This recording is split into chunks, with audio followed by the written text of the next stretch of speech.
ফ্যাসিবাদী ইসরায়েলের প্রধানমন্ত্রী নেতানিয়াহুকে হিটলারের মতো করে থামাতে হবে, জাতিসংঘের ভাষণে বললেন তুরস্কের president Recep Tayyip Erdogan. Gaza পরিস্থিতি নিয়ে জাতিসংঘে কড়া ভাষায় ইসরায়েলের বিরুদ্ধে নিন্দা করেছেন তুরস্কের president Recep Tayyip Erdogan. New ইয়র্কে চলমান জাতিসংঘের ৭৯তম অধিবেশনে তিনি বলেছেন, কয়েক বছর আগে যেভাবে নাৎসিবাদের জনক অ্যাডলফ হিটলারকে থামানো হয়েছিল, ঠিক সেভাবেই ইসরায়েলের প্রধানমন্ত্রী বেনিয়ামিন নেতানিয়াহুকে থামাতে হবে। বুধবার তুরস্কের রাষ্ট্রায়ত্ত সংবাদ সংস্থা আনাদুল এজেন্সির প্রতিবেদনে এই তথ্য জানানো হয়েছে।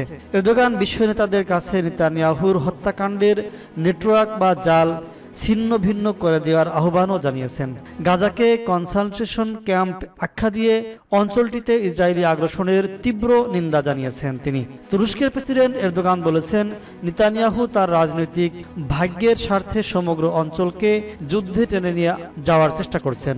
ভাষণে তুরস্কের প্রেসিডেন্ট রিসেপ তাইয়েপ এরদোগান গাজায় গণহত্যা রোধে ব্যর্থতার জন্য জাতিসংঘের ব্যাপক সমালোচনা করেছেন এবং সংস্থাটিকে আরও প্রতিনিধিত্বমূলক ও কার্যকর করার জন্য সংস্কারের আহ্বান জানিয়েছেন।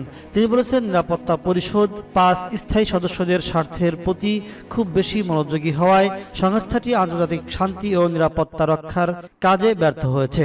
এরদোগান ফিলিস্তিনিদের বিরুদ্ধে সহিংসতা চালানোর পরও ইসরায়েলকে জবাবদিহির আওতায় না আনায় মার্কিন যুক্তরাষ্ট্র সহ অন্যান্য দেশকে অভিযুক্ত করেছেন।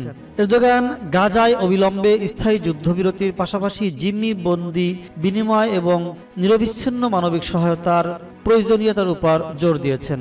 এছাড়া তিনি গাজায় মানবতা বিরোধী অপরাধের জন্য ইসরায়েলকে জবাবদিহির আওতায় আনতে আন্তর্জাতিক বিচার আদালতে দক্ষিণ আফ্রিকার করা মামলার প্রতি তার দেশের সমর্থন পূর্ণ ব্যক্ত করেছেন।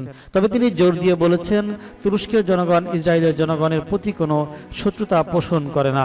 এরদোগান আরও বলেছেন, মুসলমানদের যেভাবে আমাদের বিশ্বাসের কারণে লক্ষ্যবস্তু করা হয়, আমরা এর বিরুদ্ধে। একইভাবে আমরা ইহুদি বিদ্বেষের বিরুদ্ধে। আমাদের সমস্যা ইসরায়েল সরকারের গণহত্যা নীতি নিয়ে, আমাদের সমস্যা নিপীড়ন ও অত্যাচার নিয়ে, ঠিক যেমনটা ছিল ৫ শতাব্দী আগে। দর্শক, মুসলিম বিশ্বের প্রধান নেতা তুরস্কের প্রেসিডেন্ট রিসেপ তাইয়েপ এরদোগান যেই মন্তব্য করেছেন যে ইসরায়েলের প্রধানমন্ত্রী বেনিয়ামিন নেতানিয়াহুকে হিটলারের মতো করে থামাতে হবে, এই বিষয়ে আপনাদের মতামত কি অবশ্যই কমেন্ট সেকশনে রাখবেন। যদি তার এই কথায় আপনারা সমর্থন করেন তাহলে ভিডিওটিতে একটি লাইক দিবেন।